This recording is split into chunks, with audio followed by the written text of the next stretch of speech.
Kenapa di umur 30-an kita belum menghasilkan apa-apa? Jika orang-orang menganggap waktumu sudah terlambat untuk meraih kesuksesan, kisah yang satu ini akan mengajarkan kita semua bahwa kaitan antara batasan umur dan pencapaian akan kemapanan hidup semata-mata hanyalah aturan yang dibuat-buat oleh manusia. Cerita ini akan menunjukkan bahwa menjadi pemenang yang sesungguhnya adalah tentang membebaskan diri dari standar hidup orang lain. Kita akan diajak berpikir realistis bahwa dunia memang adalah tempat di mana harapan tidak sesuai dengan kenyataan. Yang kabar baiknya, selama kita sudah berusaha secara maksimal, sebenarnya tak ada yang perlu kita khawatirkan.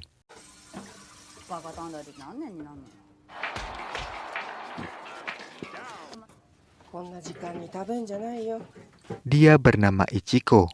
Umurnya sudah 32 tahun. Dan selama itulah, keluarga hanya menganggap Ichiko hanya menghabiskan waktu untuk bermalas-malasan.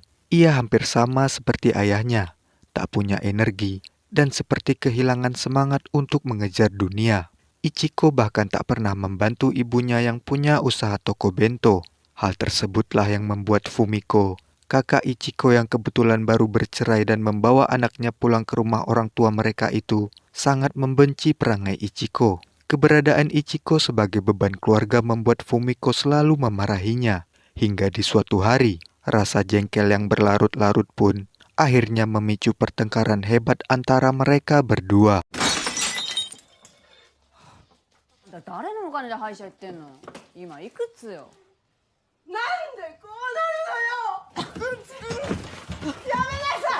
Meski hanya pengangguran, Ichiko masih punya harga diri. Ia lebih baik keluar dari rumah daripada setiap hari diremehkan kakaknya sendiri. Sang ibu, yang sebenarnya tak tega, kemudian hanya bisa memberikannya sejumlah uang sebagai bekal untuk Ichiko mencari kehidupannya sendiri di luar sana.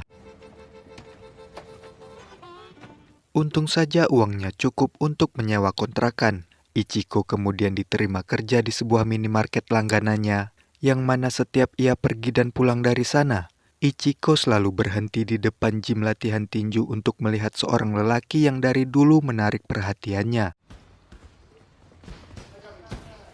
Ichiko punya rekan kerja bernama Noma, yang sepanjang hari selalu sok akrab karena ia tertarik pada Ichiko. Lelaki dari tempat latihan tinju itu tiba-tiba saja datang untuk membeli pisang. Yang anehnya, setelah membayar, ia kemudian meninggalkan belanjaannya begitu saja. Ichiko lalu mencoba mengantarkan pisang itu ke tempat latihan tinju.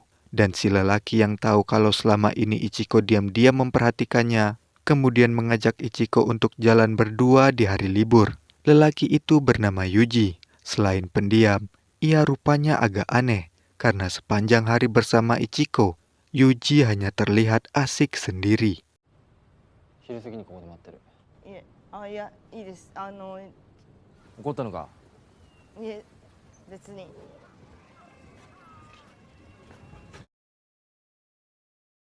Singkat cerita, ketika jam istirahat kerja, ada seorang wanita yang tiba-tiba datang dan mengutip makanan sisa dari minimarket itu.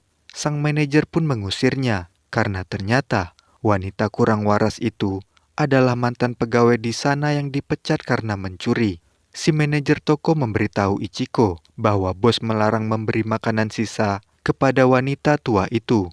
Namun alih-alih menurutinya, Ichiko malah diam-diam memberi makanan tersebut kepada wanita itu ketika ia datang kembali. Yuji kemudian datang lagi membeli pisang, namun kali ini ia mengaku tak membawa uang. Ia kemudian memberikan 2 tiket pertandingan tinju yang merupakan pertandingan terakhirnya, karena rupanya usianya tak muda lagi dalam dunia olahraga itu. Noma yang juga ada di sana kemudian mengambil kesempatan itu untuk nonton berdua dengan Ichiko agar bisa mendekatinya. Yuji kemudian kalah dalam pertandingan itu. Namun yang tidak disangka, Noma kemudian mengajak Yuji juga untuk makan bersama karena dia mengaku sedang banyak uang dan akan mentraktir semuanya. Meski sudah ditraktir, Yuji tetap diam dan dingin karena rupanya ia cemburu dengan Noma yang mengaku-ngaku kalau Ichiko menyukainya. Yuji meninggalkan mereka berdua Dan di kesempatan itulah, tanpa diduga, Noma tiba-tiba saja menyerang Ichiko hingga tak berdaya dan kemudian membawanya ke penginapan untuk melancarkan niat buruknya.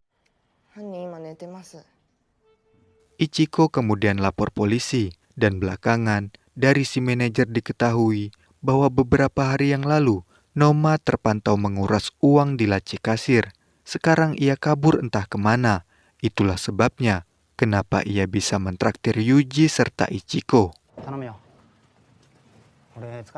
Ichiko kemudian mencari Yuji di tempat latihan tinju. Namun kata sang pelatih, ia sudah berhenti.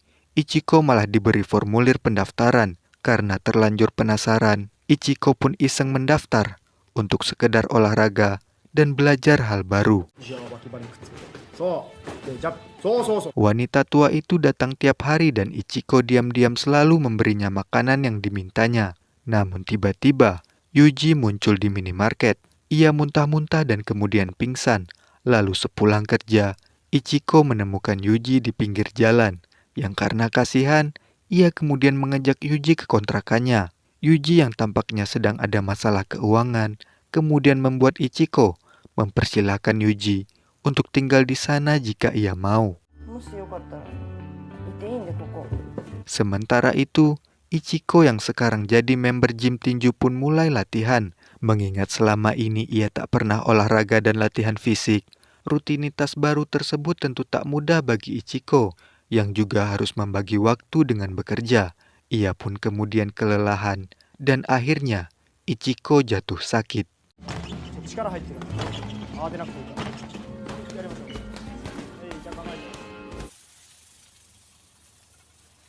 Di momen tersebutlah Yuji menunjukkan rasa perhatiannya dengan memasakkan makanan untuk Ichiko.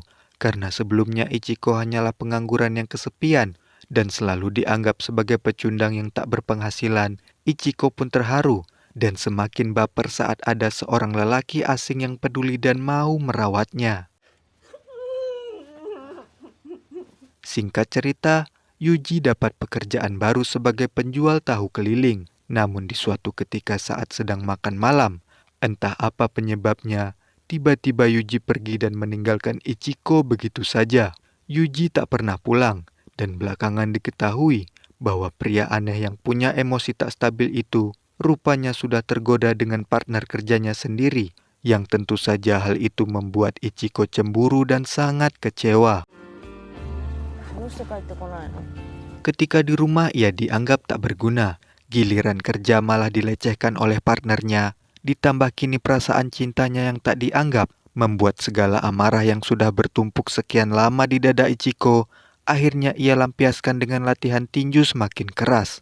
Tak main-main, Ichiko seperti kerasukan setan.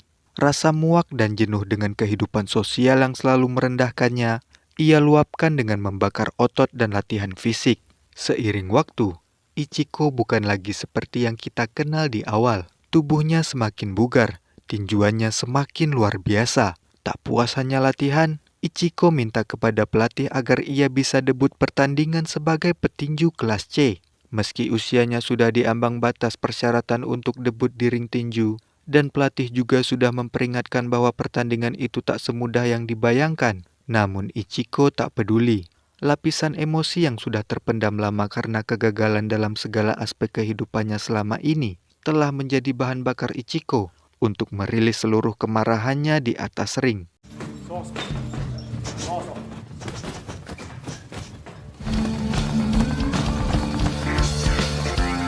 Singkat cerita, di minimarket, akhirnya Ichiko ketahuan memberi makan wanita tua itu. Ia dimarahi manajer, namun Ichiko berusaha sabar dan diam saja. Meski sibuk, pikiran Ichiko kini seakan tak pernah beranjak dari tinju.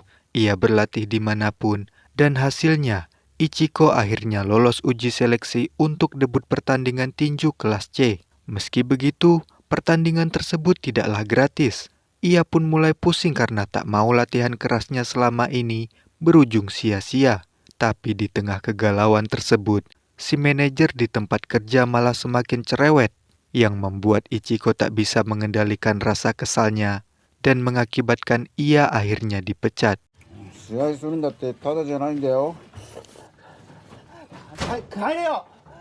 Akan tetapi pemecatan itu justru membuatnya lega. Ia merasa lebih bebas dari aturan. Ayah Ichiko pun kemudian datang dan mengajaknya makan. Mengetahui Ichiko ikut latihan tinju, si ayah merasa sekarang putrinya itu sudah berubah. Berkat rutin olahraga, raut Ichiko terlihat lebih ringan, jauh dari muram, seperti yang terlihat di awal. Rasa lapang di dalam hatinya membuat Ichiko kemudian memutuskan untuk pulang dan berdamai dengan keadaan. Ia kini mulai membantu di toko bento keluarganya. Namun yang tidak disangka, Yuji tak sengaja mampir untuk membeli makan siang. Ia pun lari setelah melihat Ichiko, namun Ichiko berhasil mengejarnya. Yuji yang kini sudah tak bersama wanita penjual tahu itu lagi, sekarang pun sudah alih profesi. Ichiko tak ingin membahas masalah itu lagi. Ia hanya ingin Yuji datang untuk menyaksikan debut pertandingan tinjunya.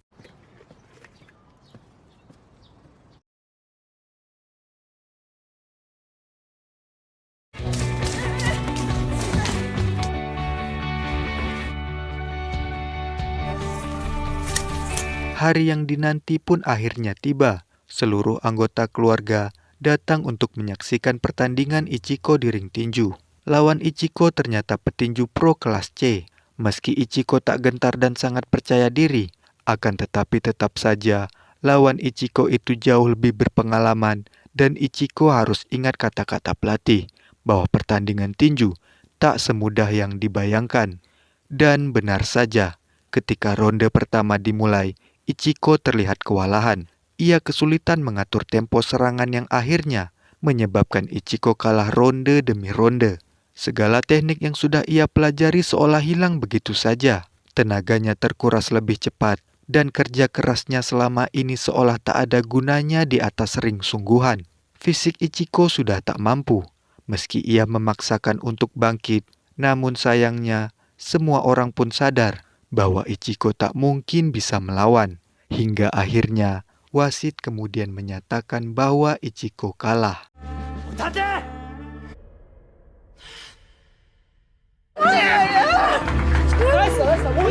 Emosi Ichiko pecah tak terbendung. Ia tak terima dengan kekalahan ini. Akan tetapi percuma saja, pertandingan sudah selesai dan Ichiko tak menyangka semua akan berakhir sesakit ini. Kepada Yuji yang menunggunya di luar, Ichiko terseduh-seduh dan berkata bahwa ia hanya ingin menang meski sekali saja.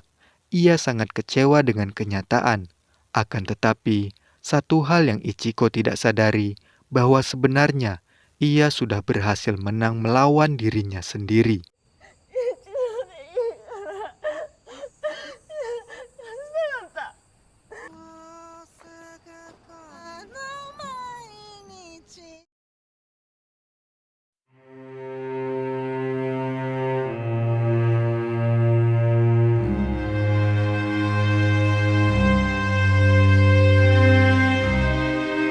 Alih-alih memaksakan keberhasilan instan, kisah Ichiko justru berakhir dengan sangat realistis dan menunjukkan kepada kita semua bahwa kehidupan memang seperti ini adanya.